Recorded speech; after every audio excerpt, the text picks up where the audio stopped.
Elle est pas belle la vie? Eh!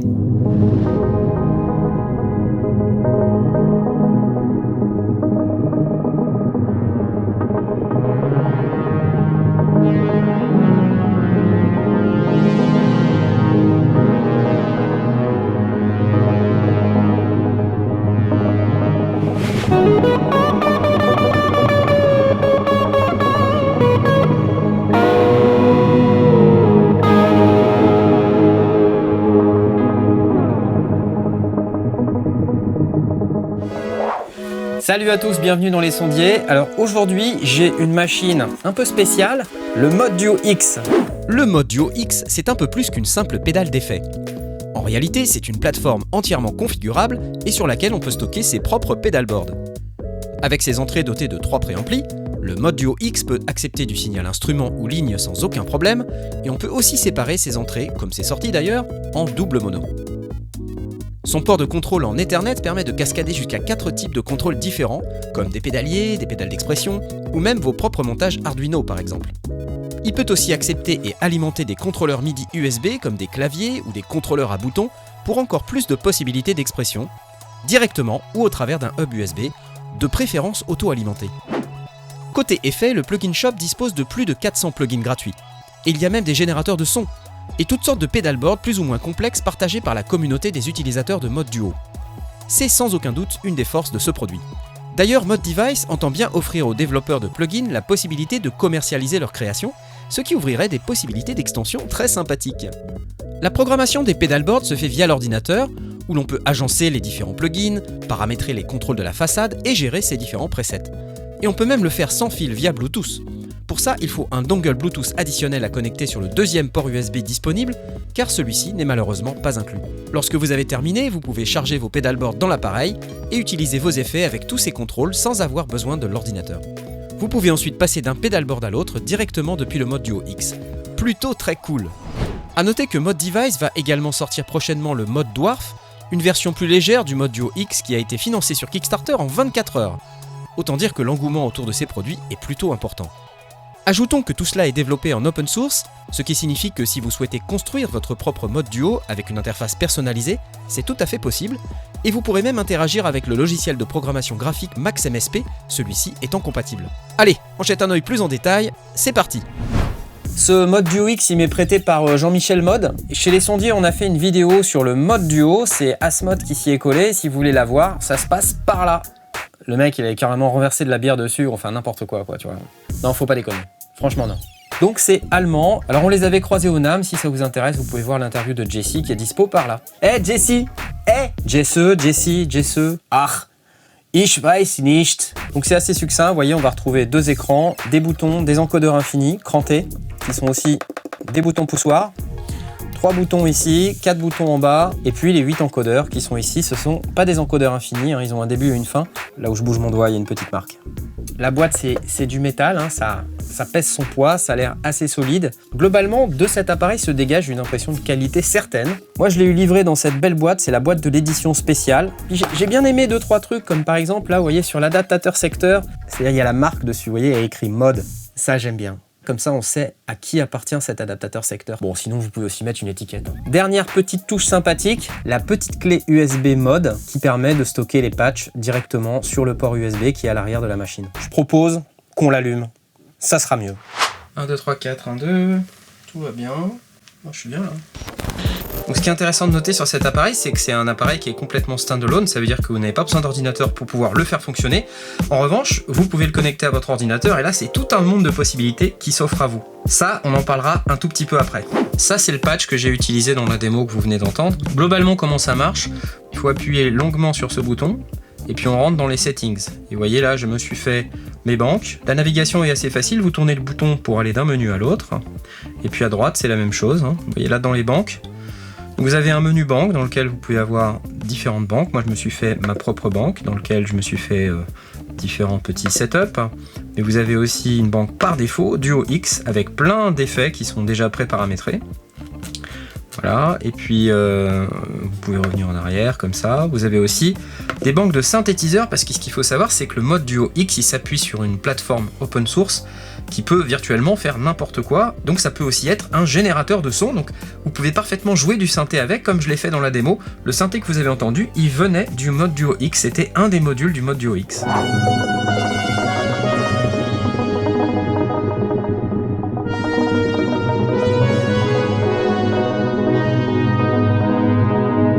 Alors certes, c'est un appareil qui est complètement standalone, mais le meilleur moyen de vous expliquer, c'est quand même de vous montrer l'interface où on peut paramétrer son pedalboard, télécharger, gérer les banques de pedalboard, etc. Parce que comme ça, vous verrez plus facilement en quoi ça consiste et comment ça fonctionne une fois que c'est à l'intérieur de la pédale. Bon, je l'ai connecté en USB, donc le premier truc à faire, c'est d'ouvrir Chrome. Et puis je vais taper une adresse 192.168.51.1. Ne me demandez pas pourquoi c'est cette adresse. C'est cette adresse. Voilà. Quand vous connectez le mode Duo X, il se configure avec un réseau par défaut et voilà. Et là, immédiatement, vous voyez, on arrive sur cette fenêtre-là où on voit le dernier pedalboard qui est en cours d'être utilisé dans le mode Duo X. Donc c'est vraiment extrêmement simple d'accès, donc à partir du moment où vous connaissez l'adresse. Alors la doc, vous pouvez aller la chercher sur moddevice.com. Et là-dessus, vous avez un truc qui s'appelle ModWiki. Là, vous avez la documentation pour le mode Duo et le mode Duo X. Il y a User Guide. Puis là, vous allez avoir tout ce qu'il faut pour avoir la documentation. Donc c'est super bien fait. Franchement, bravo. Et ils vous disent ici que sur Mac, vous pouvez faire du mode Duo X.local. Si je clique dessus, ça marche. Loading pedalboard. Bon voilà, par contre, si vous êtes sur PC, c'est l'adresse IP. Voilà. On peut zoomer comme ça sur les pédales qu'on veut. Puis à chaque fois, vous avez un peu d'informations sur qu'est-ce que c'est, qu'est-ce que ça fait. Puis vous avez un petit engrenage ici, et vous pouvez, quand vous cliquez dessus, aller avoir accès à des paramètres supplémentaires. Et surtout, avec ces petits faders qui sont là, vous pouvez dire, par exemple, d'aller mettre ça sur un des boutons qui sont disponibles dans l'interface. Donc là, je vais vous expliquer un petit peu l'interface pour que vous compreniez un peu de quoi ça cause. On va faire un nouveau pedalboard parce qu'on est comme ça. OK. Et je vais vous expliquer un peu comment ça fonctionne. Donc quand on fait un nouveau pedalboard, on arrive sur cette page, vous voyez, il n'y a pas grand chose. Et sur l'appareil, eh ben, on n'a plus rien. Alors, juste quelques éléments d'explication sur l'interface. Les 8 boutons qui sont là, ils vont correspondre à ce qu'on voit à l'écran. Vous voyez, knob 1, knob 2, 3, 4, 5, 6, 7, 8. C'est dans la zone un peu grise là, qu'on voit. Les boutons qui sont en bas correspondent aux boutons qui sont en bas de l'écran. Et puis les endless knobs, hein, c'est ça, vous voyez. D'ailleurs, il y en a un qui est déjà mappé, c'est le output volume. Et si vous regardez par rapport au pedalboard qui est sur l'interface, effectivement, on le voit ici, il est mappé, ça bouge en même temps que je bouge le bouton. Jusqu'ici, tout va bien. Ce bouton rouge là qui est au milieu, c'est un bouton de page, c'est quand vous appuyez dessus, vous passez sur une autre page. Alors il y a une page rouge, une page jaune et une page bleue. Voilà, cherchez pas, il y a 3 pages, une page rouge, une page jaune, une page bleue. Vous avez donc 3 pages de 8 potards, 2 endless encoders et 4 boutons. Et les 2 boutons qui sont sur les côtés, ce sont des accès directs à des presets que vous pouvez mémoriser très facilement en appuyant longuement dessus. Voilà, en appuyant longuement dessus, il s'allume, ça veut dire que là j'ai mémorisé un preset. Donc là vous voyez sur mon pedalboard, sur la gauche en haut on va avoir ce qui représente l'entrée 1, ici l'entrée 2, ça rentre dans un espèce de module qui fait du gain et qu'on peut allumer ou éteindre, c'est juste un amplificateur. Et ça sort dans ce qui est représenté par la hardware playback 1, donc la sortie numéro 1, et ça c'est la sortie numéro 2. Et le 3e bouton qui est là, en fait, c'est le MIDI. C'est-à-dire que si vous avez un appareil MIDI, vous pouvez le connecter directement sur le mode Duo X par les entrées MIDI et vous allez pouvoir utiliser le hardware All MIDI In qui est là. Donc c'est plutôt pratique et inversement, vous pouvez aussi faire sortir tout par le MIDI Out qui est là. Donc il y a des appareils MIDI, je vais vous expliquer. En bas, là, vous avez cette zone dans laquelle vous allez pouvoir retrouver ce qui est déjà préinstallé dans la machine. Mais vous avez aussi ce qu'ils appellent un plugin store. Et dans ce plugin store, on va trouver, vous voyez, on peut filtrer par ce qui est installé uniquement. Là, j'ai 85 effets qui sont installés. Sinon, si je déclique sur ce bouton, j'ai 286 effets disponibles, classés par catégorie. Vous voyez, par exemple, il y a des reverbs. Il y en a certaines que j'ai déjà installées. Il y en a certaines pour lesquelles il y a déjà une nouvelle version. Ici, il y en a une que j'ai achetée. Alors, je ne l'ai pas achetée, elle était dans l'appareil quand je l'ai reçue. Vous voyez, j'ai ces différentes pages ici, Constructor, Pedalboards Library, là vous voyez qu'il y a plein de pedalboards qui existent déjà. Ici on va retrouver les banques, je me suis fait ma propre banque avec mon piano.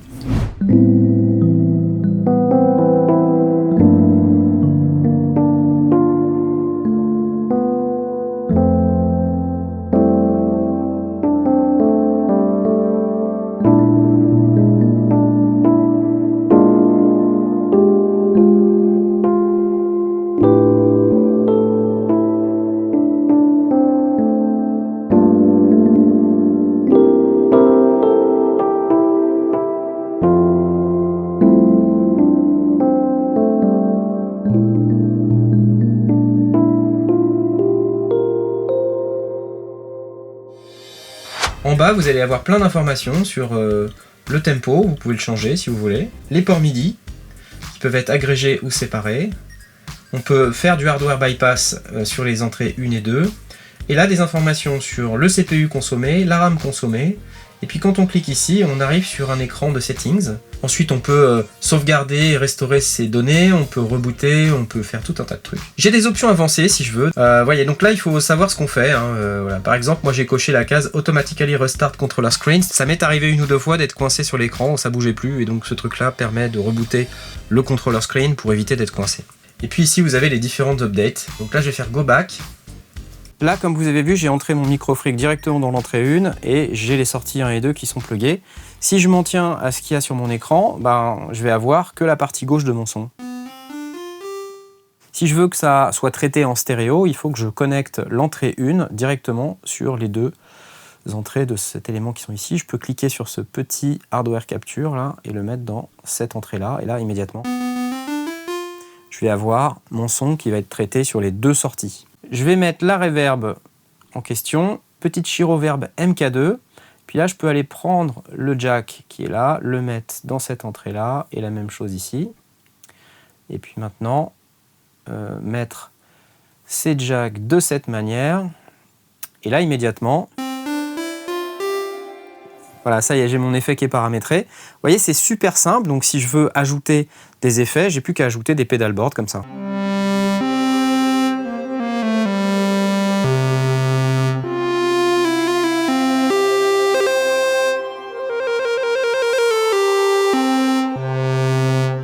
Alors vous allez me dire, il se passe toujours rien sur le mode Duo X. C'est facile, c'est juste parce que effectivement, j'ai rien mappé. Donc si je zoome un petit peu sur ma Chiroverb, je peux aller sur mon petit engrenage, puis je peux lui dire par exemple que je veux mapper le decay sur mon device.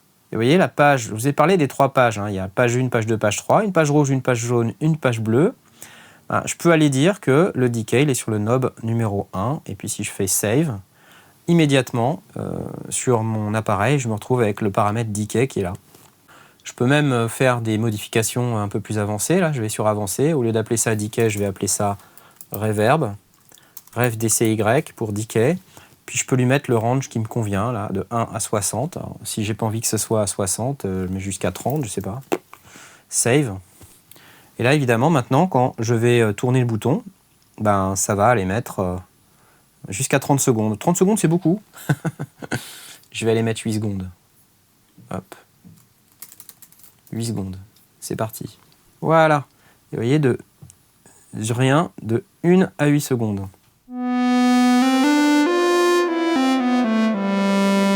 Super.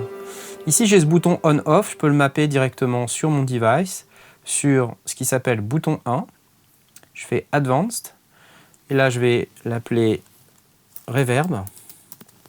Save. Vous voyez ici, il y a écrit Reverb. Et je peux désactiver ma Reverb de cette manière. Donc.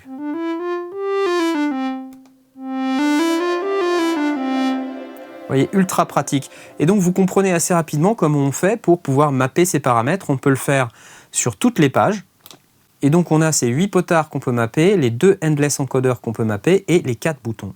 Donc, rien de plus simple, en fait. Honnêtement, il n'y a pas grand-chose de plus à dire sur le mode Duo X, mais ce qui est vraiment intéressant dans le concept, c'est qu'une fois que vous avez fini de faire ça, vous pouvez détacher le mode Duo X de l'ordinateur et vous avez vos pedalboards à l'intérieur du matériel, à l'intérieur du hardware, et vous pouvez vous promener juste avec ça et vous avez accès aux différents paramètres que vous avez pré-mappés. Putain, c'est cool! Donc là, vous voyez, sur la page rouge, j'ai déjà paramétré tout un tas de trucs. Donc, première chose que je peux faire, je peux sauver un preset. Donc là, tiens, je vais le sauver. Super.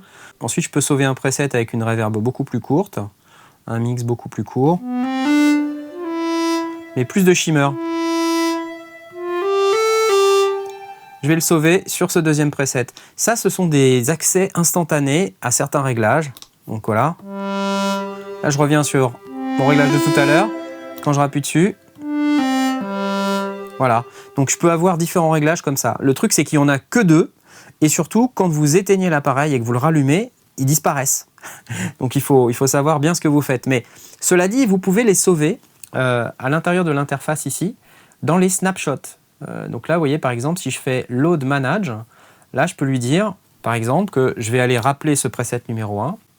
OK, snapshot, save as. Puis là, je vais mettre reverb 8 secondes.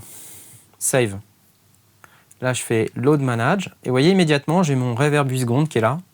Donc ça, c'est chouette. Puis maintenant, je peux aller sur mon réglage numéro 2. Et puis aller sauver, save as, reverb. Combien elle fait? 2 secondes 71. On va mettre courte. Save. Impeccable. Et puis, je peux en faire autant que je veux, des comme ça. Vous voyez, celui-là, par exemple, default, je peux aller l'effacer. Comme ça, il ne me reste plus que mes 2 snapshots. Et ça, par contre, quand je vais sauver mon pedalboard, là, je peux sauver mon pedalboard. Knarf, reverb.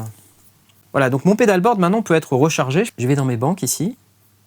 Là, je vais dans Knarf. Je peux aller chercher ce qui est à Knarf. Donc là, par exemple, j'ai ma Knarf Reverb. Je vais la mettre là-dedans.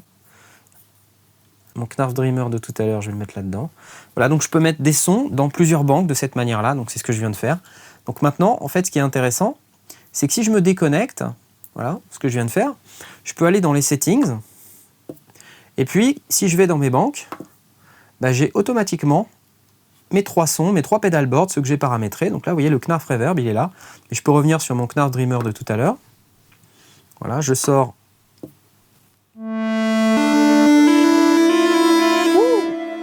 Et maintenant, je peux retourner chercher mon pedalboard qui s'appelait Knarf Reverb de tout à l'heure. J'appuie et puis instantanément, je sors de ce truc-là et je retrouve exactement la config que je viens de faire avec vous à l'instant. Et là, comme vous pouvez voir, mes 2 presets, ils sont pas là. Hein, donc c'est important de bien les sauver en tant que snapshot dans l'interface parce que sinon, vous voyez, vous les perdez. Donc voilà, des choses qu'il faut avoir en tête si jamais vous sauvez des presets de cette manière-là. Pour les retrouver, rien de plus facile, je retourne sur mon mode jox.local et puis je vais chercher dans mes snapshots, load manage, vous voyez, ils sont toujours là. Là, j'ai chargé. Maintenant, je peux remémoriser pour le contexte live dans lequel je vais être. C'est pratique, donc là, je peux changer, hop, reverb courte.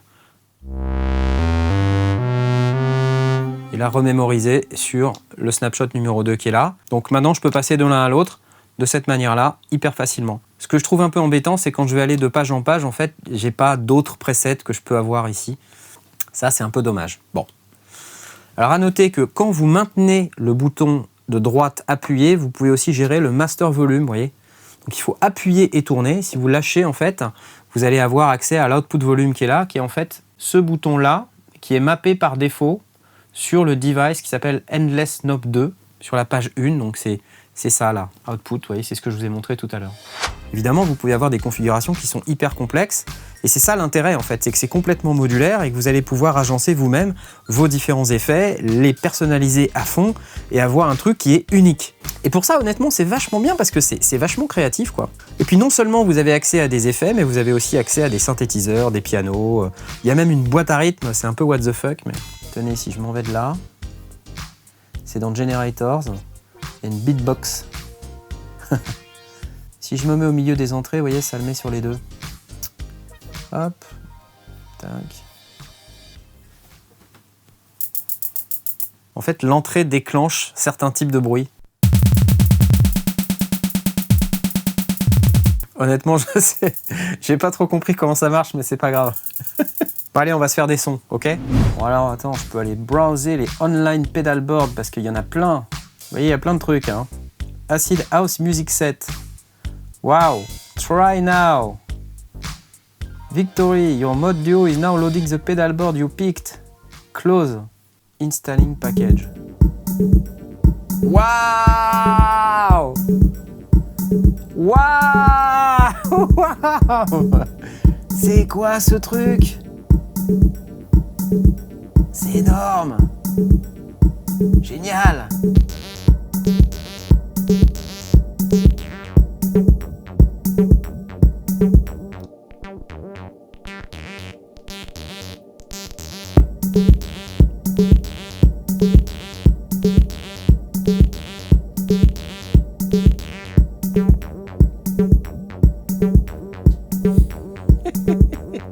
MIDI drone.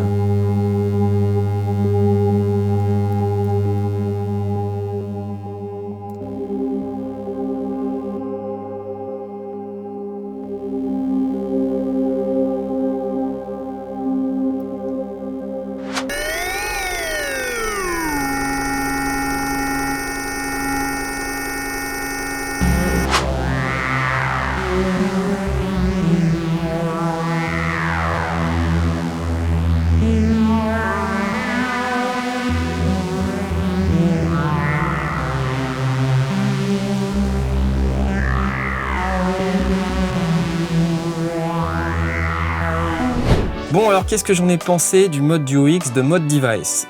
J'ai vraiment bien aimé. En fait, ce que j'aime bien, c'est le côté modulaire, le fait qu'on puisse paramétrer sur l'ordinateur, décrocher et puis ensuite avoir les effets à l'intérieur de la boîte. J'aime bien le concept, je pense que c'est pratique pour le live. C'est vrai que quand on regarde le mode Duo X et la manière dont ça s'installe, la documentation, même la manière d'accéder à l'interface, ça peut éventuellement vous rebuter. Moi, quand j'ai reçu la machine, elle bootait pas. Il a fallu que je me frappe la documentation, que j'aille regarder comment on réinstallait. Donc, en fait, tout ça est relativement simple. J'ai réussi à m'en sortir assez facilement, mais c'est juste pour dire qu'il peut vous arriver d'avoir une petite galère de ce type-là et devoir réinstaller l'OS du mode Duo X. Si vous êtes hermétique à ce genre de truc, attention, le mode Duo X, ça peut éventuellement vous rebuter. Ensuite, l'interface qui permet de paramétrer ces pédalboards est très bien faite, honnêtement. Il y a une bonne communauté, a priori. Vous avez pu voir qu'il y a pas mal de pédalboards qui sont disponibles si vous voulez les charger dans votre machine. Pourquoi pas même apprendre de ces pédalboards, la manière dont ça a été fait. Pour être aussi parfaitement honnête avec vous, il m'est arrivé d'avoir 2-3 bugs. La bonne nouvelle, c'est qu'ils sont très actifs dans le développement, il y a des versions très souvent, donc ça veut dire que les bugs sont corrigés assez fréquemment. Si vous en trouvez, vous pouvez aussi soumettre un bug directement sur le site Mode Device.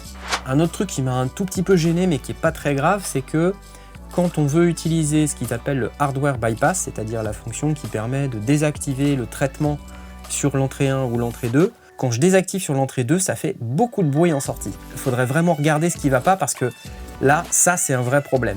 Vous avez vu, c'est pas fini, ça évolue en permanence. Les pédalboards, ça tombe sans arrêt, donc si vous avez des gens dans la communauté que vous suivez, vous pouvez regarder les pédalboards qu'ils produisent, c'est bien. Après, j'aimerais bien voir quelques petites choses supplémentaires. Alors peut-être que ça peut venir, peut-être pas dans le mode Duo X, mais dans le mode Duo X MK2, qui sait, déjà les écrans. Leur résolution pour moi est d'un autre temps. Avoir une meilleure résolution avec des écrans de type OLED. D'ailleurs, on verrait mieux les informations. L'angle n'est pas idéal. Quand c'est à plat et que vous regardez avec un angle normal, c'est pas super lisible. Ça serait quand même intéressant de pouvoir jeter un pédalboard de base avec un effet dedans et de pouvoir paramétrer les entrées, qu'elles soient mono ou stéréo, de manière assez simple via l'interface, sans avoir besoin d'aller passer via le navigateur sur l'ordinateur. Je pense qu'une évolution naturelle de l'appareil, ce serait d'avoir 4 entrées, 4 sorties. Et oui, 2 appareils stéréo ou 4 mono, etc. Ça serait une vraie valeur ajoutée. Les 4 boutons, c'est chouette, mais honnêtement, j'aimerais bien qu'ils soient 8. Ça permettrait de commencer à envisager un séquenceur. Les encodeurs qui sont là, ils sont super. Ils ont un début et une fin, donc on se prend la tête quand on n'est pas exactement sur le réglage qui est écrit quand on charge son pédalboard. Moi, j'aurais tendance à demander, sur ces 8 potards ici, des encodeurs infinis. Ensuite, les 2 boutons de preset qui sont là, je trouve qu'ils sont pas assez nombreux malheureusement, et puis surtout qu'ils soient pas mémorisés une fois qu'on s'en va, ça c'est vraiment dommage quoi. Donc j'aimerais bien qu'il y ait quelque part une relation avec les snapshots qu'on peut voir dans l'interface web. Un autre truc qui m'a un tout petit peu dérangé, c'est de ne pas pouvoir associer le même paramètre sur plusieurs pages. Parce que je peux avoir des paramètres dont j'ai besoin à un instant T, mais je veux toujours avoir le cutoff à ma disposition. Et puis un truc aussi tout bête, j'aimerais bien un module mute. Le cas d'usage, c'est par exemple, je pose ma guitare, et je veux pas continuer d'entendre le petit buzz qui vient de ma guitare ou qui vient de la pédale de disto que j'ai branchée sur ma guitare. Un bouton mute quoi. Voilà, donc c'est à peu près tout. Donc super appareil, honnêtement, vraiment génial. Donc je voulais remercier Jean-Michel Mode Device pour me l'avoir prêté en avance de phase, c'est cool, merci. J'aime bien le côté double, la configuration sur le navigateur et en même temps l'avoir dans la boîte quoi. Je trouve ça vraiment bien, vraiment bien. Et là, voilà, en plus, un véritable effet complètement stéréo. Bon, vous n'oubliez pas d'écouter les sondiers comme d'hab. J'espère que vous avez aimé. Je vous dis salut. Ciao.